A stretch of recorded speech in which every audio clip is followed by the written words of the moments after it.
might make a start. We're relatively on time, which is good, but welcome to today's first afternoon expert session on MMC. I'd like to introduce my panel first, and I'll probably actually sit down for this.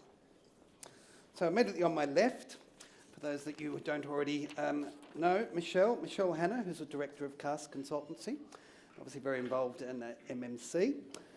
Then I have Claire McAnalon, who is the Business Development Manager at Tide. Claire has very kindly stepped in because Christy, her CEO, was called away urgently to Scotland, wasn't he? To sit there and do exciting things up in Scotland. So we're very grateful for Claire for stepping in at the last minute. Next to Claire, we have James Stevens. James Stevens, again, is the MD and very well versed in all matters MMC at Offsite Solutions. And last but not least, we have Akil Malik. For those of you who don't know Akil, he is a fund manager at Urban Splash, who is obviously doing very interesting things in this sector.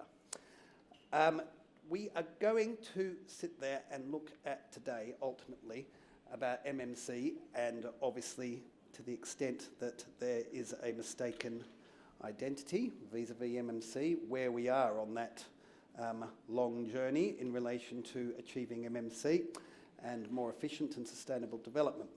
But to kick it off, very excitingly, Tide, as you'll probably know, are responsible for the UK's largest full MMC construction, being 2 towers of 38 stories and 44 stories, which is at the moment known as 101 George Street in Croydon in southeast England. And so we're going to have a look at a quick presentation before we kick off the panel discussion. So to the technical people, if we could start that video, that would be very helpful. Here we go.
Thank you very much, Tide. Firstly, I need to correct myself. It's not the UK's tallest modular construction building, it is the world's. So congratulations. The burning question everybody wants answered. How much quicker was it? Good afternoon, everyone. Thank you for having us. It's great to be here as acting CEO for the day, and I'm going to take full credit for everything this business has achieved. But to put a bit of context into the 101 George Street, so 101 George Street is it's a Thai development, so it's developed by Thai Construction. We're the main contractor, and we're also the off-site modular manufacturer. This scheme was then sold on a forward funding basis to Henderson Park and Greystar. So just to set the scene in terms of the relationships and the parties involved. So you saw the time lapse there, but just to give you a few key dates, because this is a very interesting case study in terms of a timing on planning and also construction and delivery. We bought this site in March 2017, and it had an extant planning for, say, 32 stories, probably about 300 apartments. We started to meet with London Borough of Croydon the following month. And after that, we started then the pre-app process. So we didn't actually submit planning until August 2017. At that point, we had submitted for the 44 stories that it is now. So planning went in August 2017, and we received planning consent in November of that year. So we had a few bits and pieces to do with the Section 106, and effectively we started on site 2 years ago, so February 2018 roughly. At that point then we started to construct the concrete cores, which you see. We got a few funny comments that people thought the apartments were very small, didn't realise that the concrete cores actually had the whole modular system to go around them. So concrete cores are slip formed.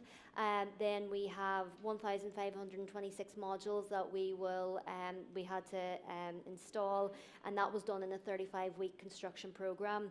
So come October 2019, we basically had all 44 levels of modules were installed, and the cladding was substantially completed.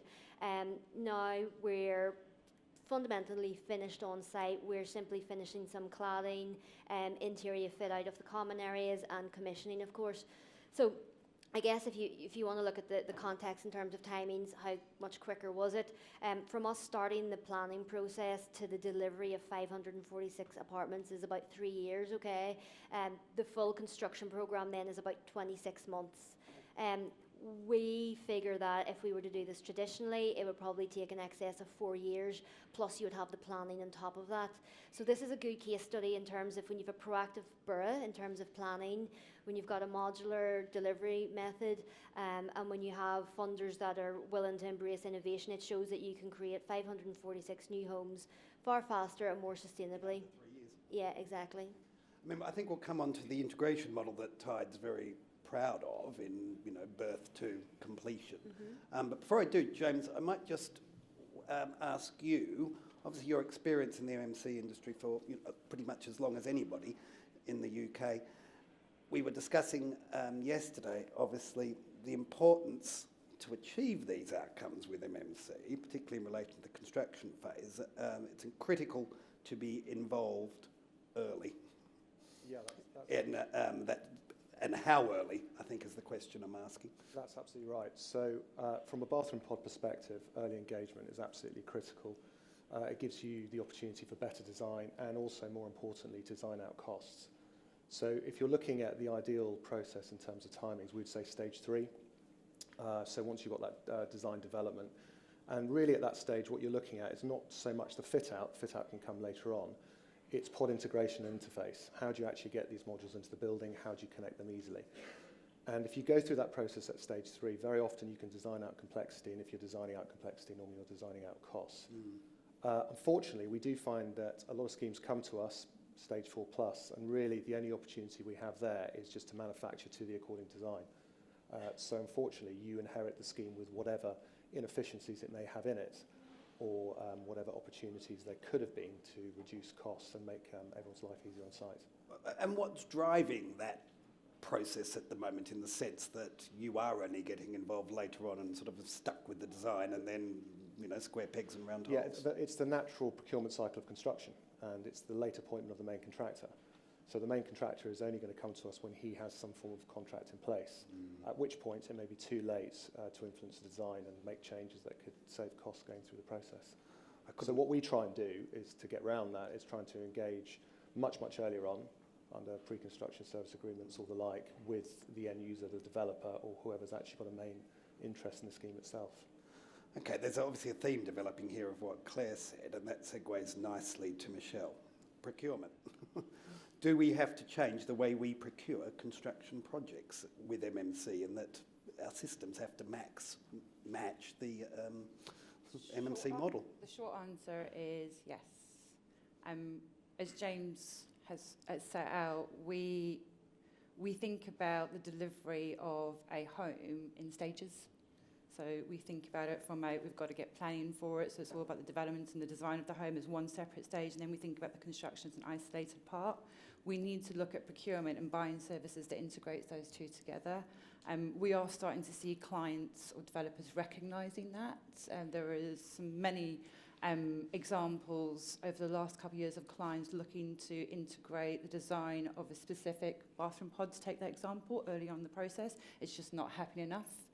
What we don't think about on day one, or early in the design stages, so say stage 2 designers, how do we actually want to construct these buildings? What method of techniques do we want to use? Do we want to bulk procure some of the components, whether it be kitchens, bathrooms, precast elements? We don't spend enough time in the early stages thinking about those things in a lot of instances, which means we fall short at the end, because we inevitably have to do some redesign work to accommodate what the aspiration was that we hadn't thought about at the beginning.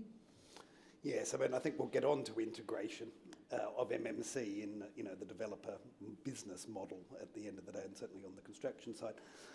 At the risk of bringing up the evil word of money and mammon, so at Urban Splash, what do you see from a financing point of view as still the, if you like, the shibboleths and the risks around MMC from a finance point of view? And what are the point? Are we getting better? Yeah, so I'll speak from kind of a funding perspective. So we have Urban Splash, the development company, and then the fund which sits next to it, very much part of the same family. So kind of vertically integrated all the way through. I think what helps us on the funding side is the consistency just throughout the product. So the MMC methods that we use in Urban Splash are for low density to medium density homes. So we've got a townhouse, which is 2-3 story house, kind of modelled on a traditional Georgian terrace, very high ceilings, lots of space, lots of light, and then mansion house, which is an apartment block, but typically 6 stories, and that's built with CLT.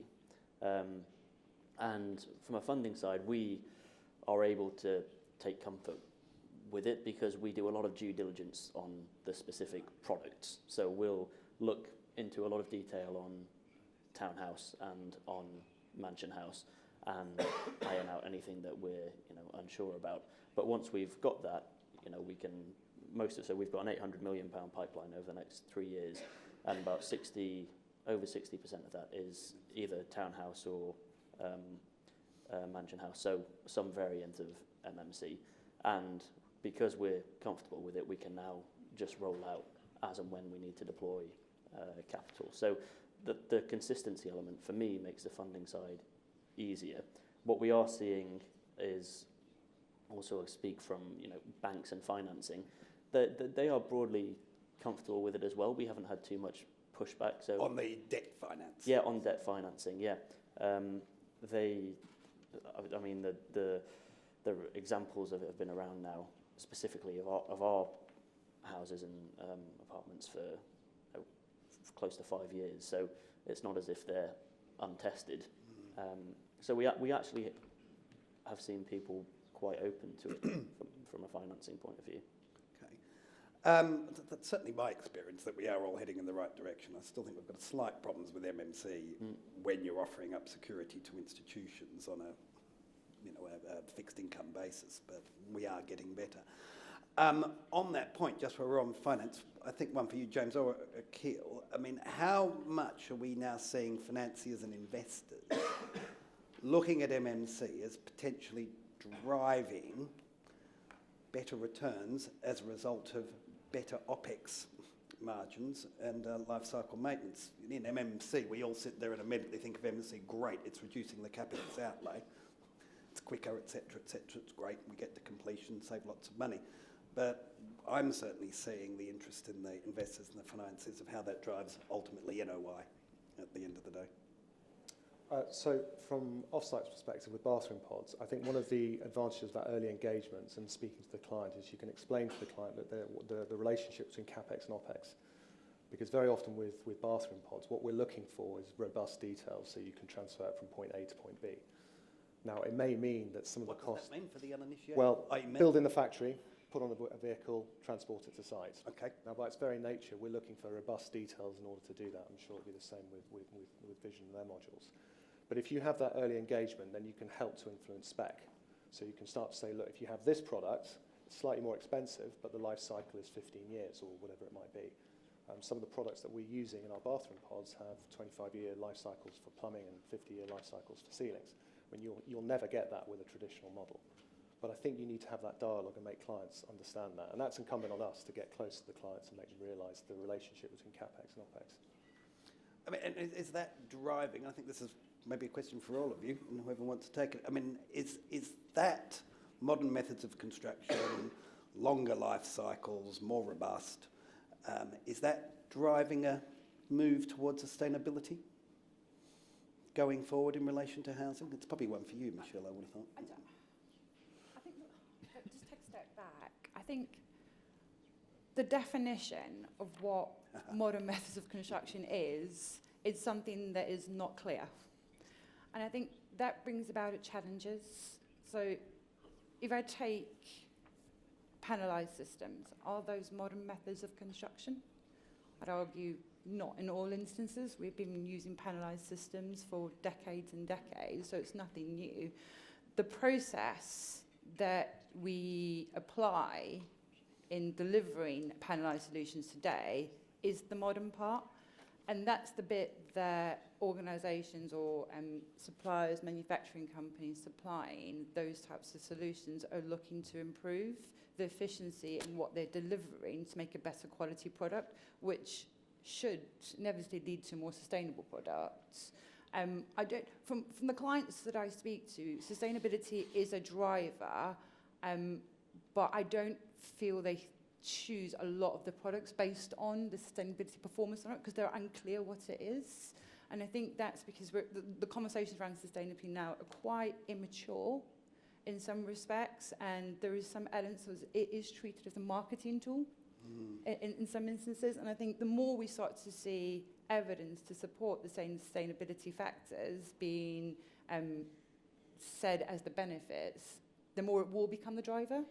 But I don't see a driver. There are lots of reasons why clients look to MMC, and as I said, there are many things that are classed as MMC. It's not just technology, it's not just techniques, it's the process in terms of how you design a building, which is right at the outset. It's the way you buy services that are becoming more modernised. So it's kind of everything we do in construction, not just about a technology or an off-site solution. Well, I think that underlines James's point about early engagement. It's not just a word. I mean, we always say, get involved early, whether that's your lawyers, the funding, or whatever. We all say it. Yeah. It doesn't often happen. And those with businesses, this, it's critical. Those businesses that are vertically integrated, they have a much better platform to do this. They're at an advantage position because they are in control of the start to the end of the process. Those businesses that are not vertically integrated perhaps don't have access to the supply chain as well as small, say, SME developers won't have the same access to the supply chain as large developers do. So it's that kind of, there's no one size fits all. I mean, let's get on to integration as I promised.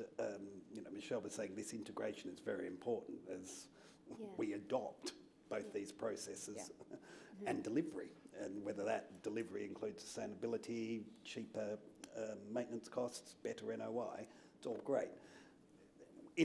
How important then is the integration in all stages of what Michelle was talking about to Tide's business?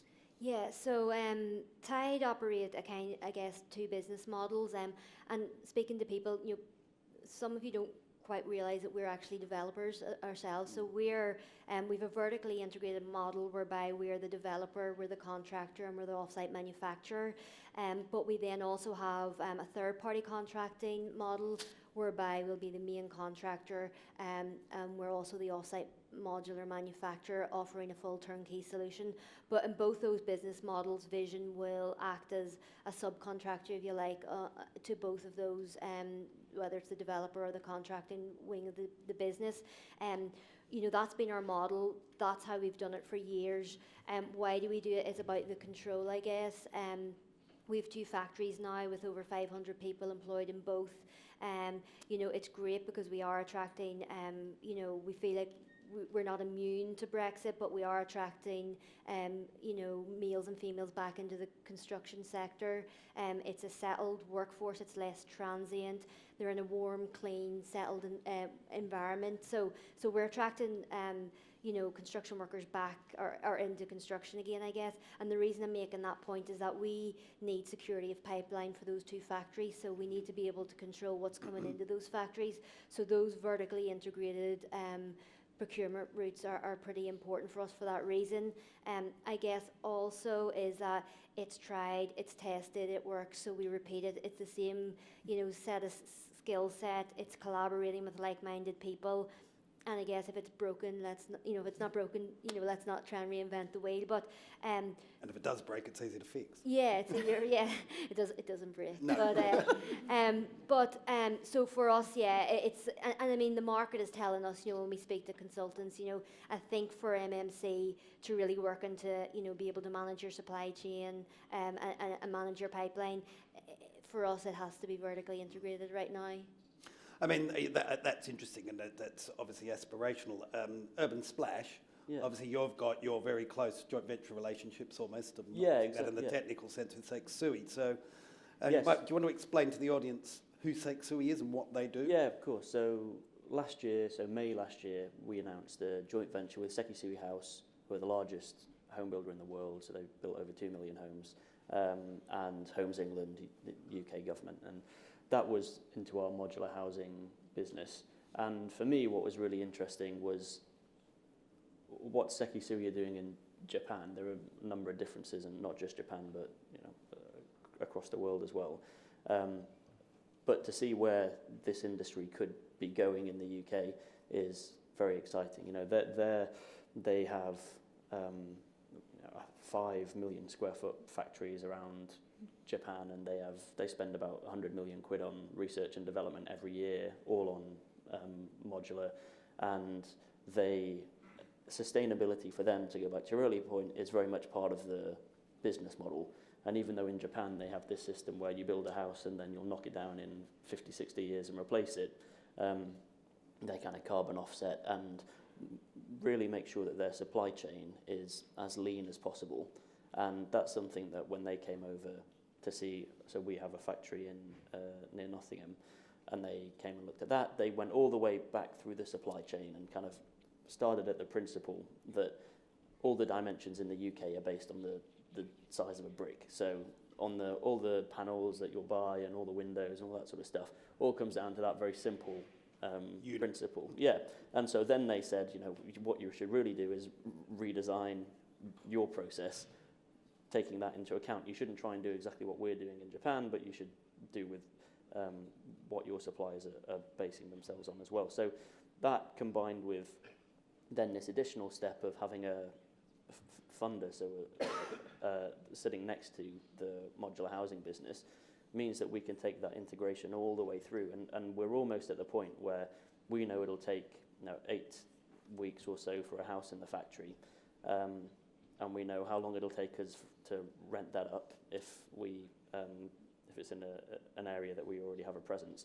So we can actually say, okay, if we need to draw down 50 million of capital in March next year, you know, we want to buy however many homes, that'll take however long in the factory, and then go all the way back through the supply chain, really from start to end, and that's someone moving in and living in it. Yeah. This is just underlining the point again. You know, MMC is not just about a solution-driven thing that people might sit there and say, we want to get these things built quickly and cheaply. It really is an integration all the way through the whole housing process. What is Tide's experience so far from the homeowner point of view about, are you focusing on, the life cycle and Yes. the modernness of it all? Yeah, so And are they liking it or don't care?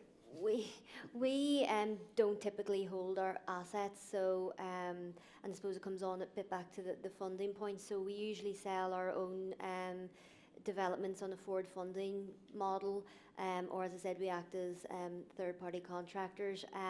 So and look, a lot of the investors and developers that we're speaking to now, I mean, the benefits of modular construction are well documented. You've got the program savings, you've program certainty, you've cost certainty, quality, minimal disruption in local areas. You've got a lot less defects because of the high quality. So yes, then residents, if our clients, so when we've sold, the feedback we get from our clients is that we've a significantly less amount of defects. So yes, the residents are going to be happy. They don't really care that it's modular or MMC, or as long as they are living in a high quality home with minimal defects, that they can't hear their neighbours, that they've got good amenity space, and I suppose then coming on to the sustainability piece, which is a huge part for us as well. I suppose our sustainability piece looks at it in two different angles. From a delivery point of view, we reduce construction waste by 80%.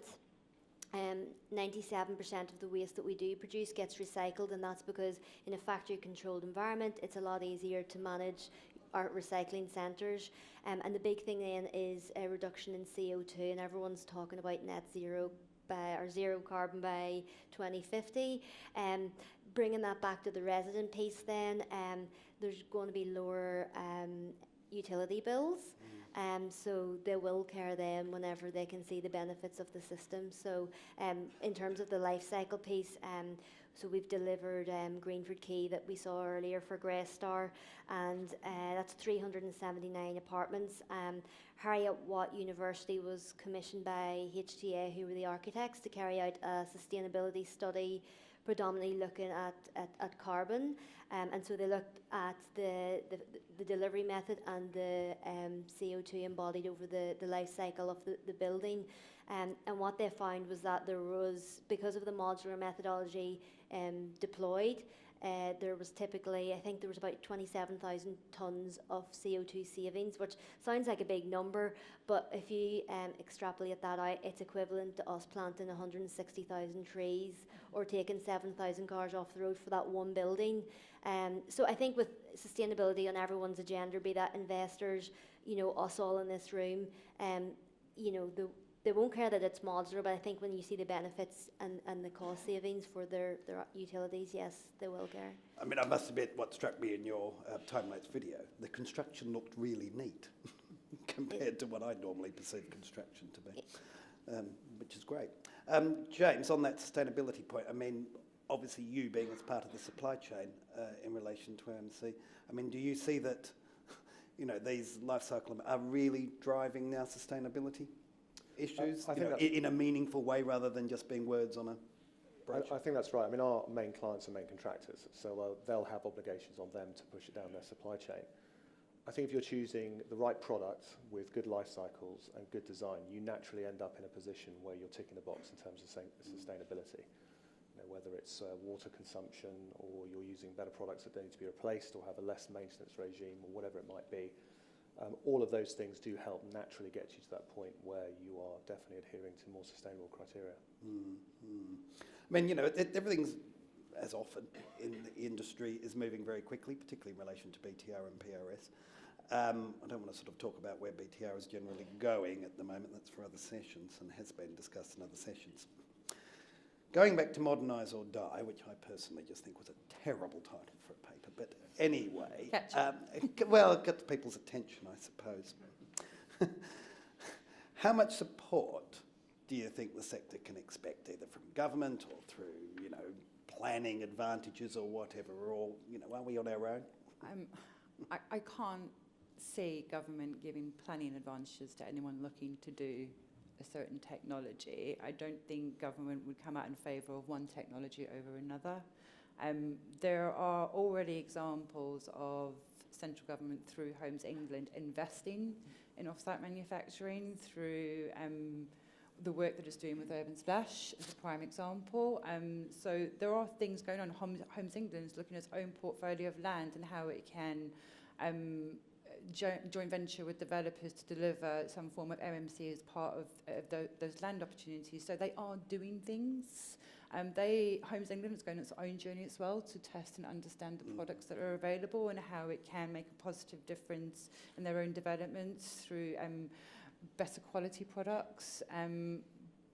But again, they are coming with the same challenges in terms of procurement. How do you actually deliver these from a construction point of view?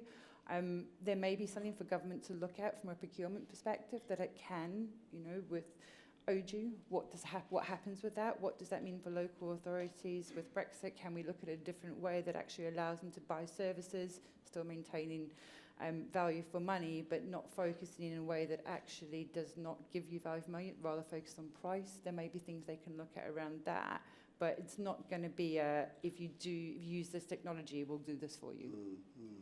At the risk of being flippant, I mean, if all the construction workers go back to the EU, we're going to have to use MMC anyway.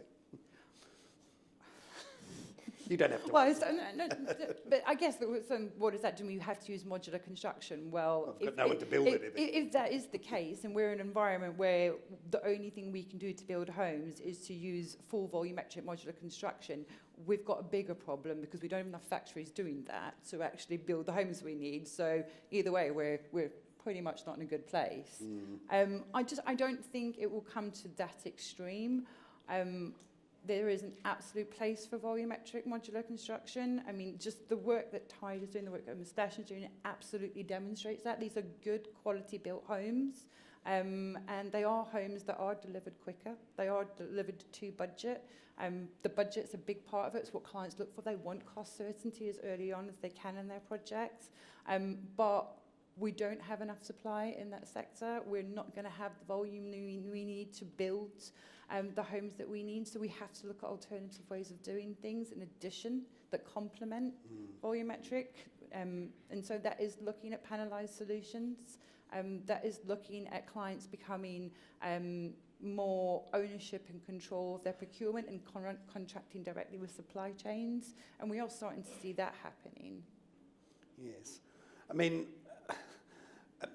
this is all very interesting. So we're talking about integration, we're talking about, the different types of MMC, and, really that there has to be a philosophy to adopt that in your whole business model, whether you're vertically integrated or through your joint venture relationships throughout the supply chain. BTR PRS always seems to come back to this question, particularly when it relates to the money. But James, is there enough data out there that we as investors, as procurers in the supply chain can rely on, or is it the same old adage that in PRS, BTR, nobody sits there and gives out any data, and we don't actually have bankable data out there to justify some of the things we're talking about? Not that we're aware of.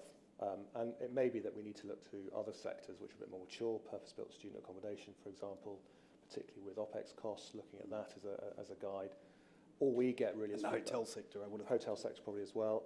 All we can say is that when our clients have tried traditional methods of construction versus modular methods of construction, and in our case bathroom pods, they are telling us that OPEX costs are lower. But in terms of exactly what that means in pounds and the regularity of those maintenance costs that they're occurring in addition on traditional sites, very, very difficult to quantify at this stage. I mean, how important is it for you, Akil? Yeah, super important. And where I see the main advantage is the iterative nature of the benefits of modular. So in the same way you had an iPhone 4, 5, 6, 7, and each one gets slightly better, more efficient, more expensive. But I think that's really where the advantage comes. So, if you're just doing one building and you're saying, we'll do it all modular, you may have some perceived advantages in the construction stage, cost certainty, timing. But when you're taking a long-term view and how that relates to operating costs, where we're seeing the benefit is, so we're now on our fourth iteration of townhouse, for example, and it's just small things like shadow gaps being a pain to clean and, extra costs there, and scuff some walls because certain parts are too narrow, and every version just gets slightly better, and that also applies to the layouts and appliances of kitchens, bathrooms, the robustness of them. And so we'll provide feedback on a constant basis, so really every month, kind of, these are some of the issues we've had. And then that goes back into product development, and then the next load that come through.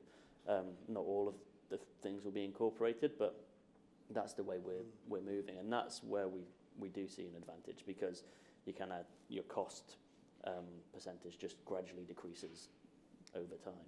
Could I just add, sorry, to that? We've delivered, I know it's a Build a Rent conference, so apologies for talking about student, but we've delivered about 5,000 student beds over the last few years. And the feedback we're getting from those operators that typically their operating costs are 15 to 20% less than what they would have been had they been traditionally built. So their budgets were all based off previous schemes that were Social housing, traditional construction of other student sites. We've also delivered quite a few schemes for housing associations.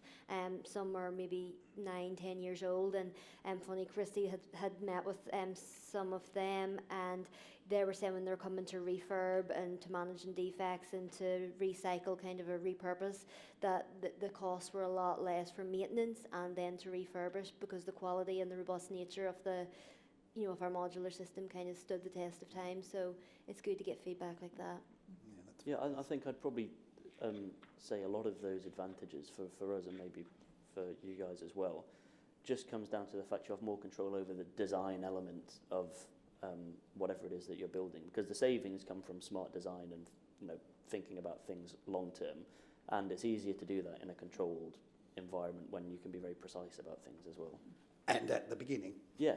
I think that point there around that feedback loop is probably one of the most critical things, and we don't spend enough time actually doing lessons learned from project after project. Whether that is right or wrong, it's the way it's happened, and it's the fact that we finish a project, we have a different team start a new project, and there isn't always that kind of connection between the two to make sure we're constantly learning from what we're doing. And there's a initiative going on at the moment through National Housing Federation called the Building Better team, which is looking to bring a collective group of housing associations together, and for them to collectively work with a manufacturing supply chain to deliver a number of homes as part of a pipeline, because each individually couldn't do it on their own. And the intention with this programme is that those homes won't just be delivered with a manufacturing partner and the housing association goes off and owns that stock. They will be bought into continually feeding back into the programme, so that the next housing association can take the lessons learned from what one has done, and that loop just keeps on going. But it is so critical to actually the success of actually evolving this and making it more and more efficient that we do have those feedback loops in place.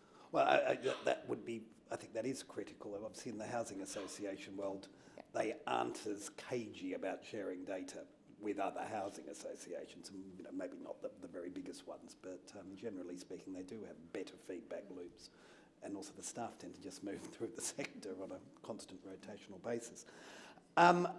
That's all been really useful. I'm going to see if anybody's got any questions. As you can see, my panel has got some very deep knowledge, and probably the most knowledge about this sector in the UK, and I see there's so many questions. Who should we start with? Mr. Belson. Thank you very much. And thanks to the panel for your very informed views.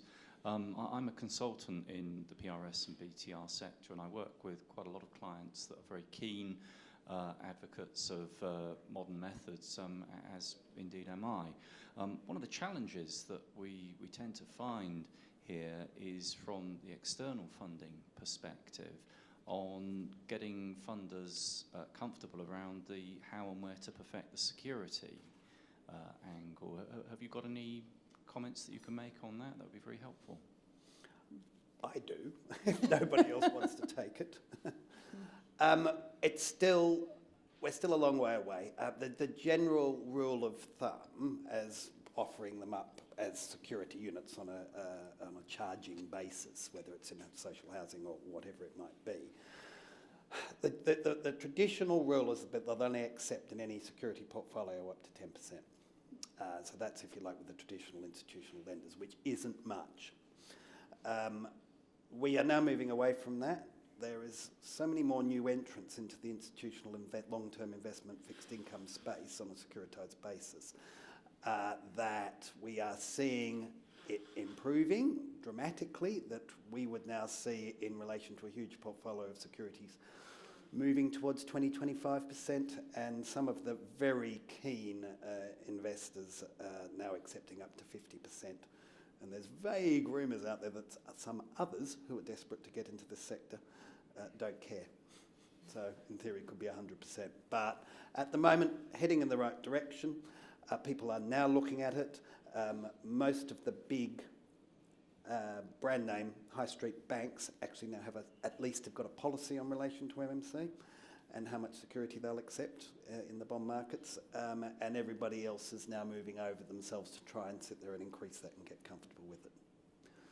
If I could just add, sorry, that we are always institutionally funded on forward funding models, but even where we're third-party contractors, we have a good model whereby one of our clients, these are private for sale residential units, so the GLA are investors, they have institutional investment, they get high street banking, and then the residents are able to get their mortgage from whoever that might be. So I think that's an important thing. I think that's right. Yeah. The old PRS guarantee, for instance, they were completely easy about using MMC as a security through the construction phase.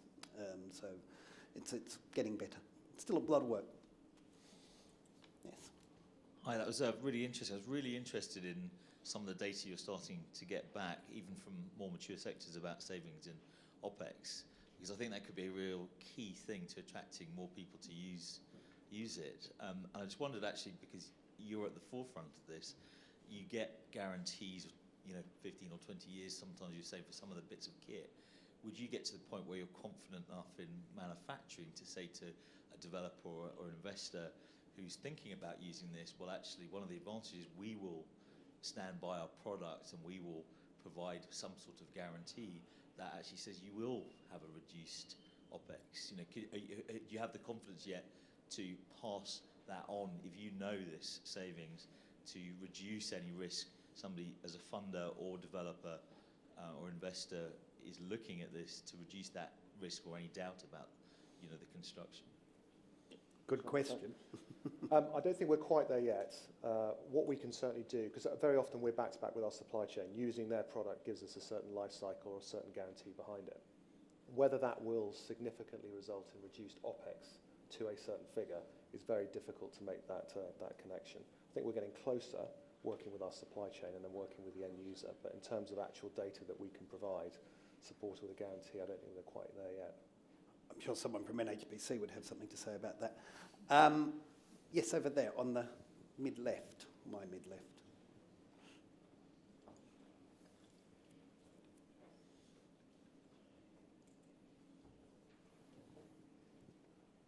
Hello, Andrew Teacher from Blackstock Consulting. Claire, what flexibility do you have around design? One of the criticisms some people may make of off-site manufacturing is that it's identical and you don't get much choice over the design. Maybe you could explain how Vision and Tide work with people like HTA and other architects to deliver that. And the other question that I had for the broader panel was, is there any way that we can reach net zero in housing without using off-site manufacturing as a key part of delivery? Claire first. Thanks for the question, Andy. We've taken schemes that are traditionally designed and we've modularised them, and we always want to maintain the design intent. We don't like to give architects full free rein, but we pretty much let them do what they want, and then we will come in and modularise a scheme. So our system has that flexibility and adaptability. So in terms of, you can have whatever facades you want, you can have different shapes and sizes. I suppose we are constrained, if you like, by transportation, but by and large, we don't want our we don't want our schemes to look modular, and that was one of our kind of company, the board. That's one of the ethos behind the business, is that we want to ensure that our buildings don't look modular, and there is flexible design to a certain extent. I mean, when you look at our portfolio, be it student, residential, or build to rent, they're all very different. So we do give them free design rein, if you like, and then we will come in and modularise the assets afterwards. Yes, well, that's great. I've been waiting, boardroom bingo, for someone to sit there and use the verb to modularise, and there it was, so I'm very excited. I've got time for one more question. Are there any others in the room? I'd just comment on that one, sorry, just a sure. quick one, is that I think that it's an important distinction, which we kind of alluded to earlier, but between something being modular and something being modern. And I think that what unites what we're doing and what Tide are doing and what a lot of other people are doing is that we're focused on a modern approach, and yourself as well, of course, but and using modular to deliver that. But just because something's modular doesn't mean it's good, and I understand. But it was interesting to say that we intentionally didn't want something to look modular, because that's got quite a negative connotation. I think we maybe need to flip it around a little bit and make it a bit more sexy. But Okay, in summary, thank you very much to the panel. But before we go, I'm just going to ask of you in turn, so 30 seconds before Julia throws me out. Are we at the tipping point yet? No. Okay, good. Nowhere near it. Yeah, We're great. in expansionary mode. We feel what we're doing, we're leading the industry, and we feel like we are a tipping point. And if we want to deliver and reach the housing targets, then we all need to collaboratively reach that tipping point. In the context of bathroom pods, I think we're almost there. Certainly, the majority of our clients see if they can use bathroom pods first and then go traditional rather than the other way around, which it was the case a couple of years ago. Okay. I think we're close. I think for us, the vertical integration and the feedback loop maybe will help us move a bit quicker than the industry in general. But I think close. So vertical integration, very interesting, the future, and certainly in relation to adopting MMS philosophy, I suppose, throughout the housing process. If everybody can thank my panel in the normal way, and thank you for all attending.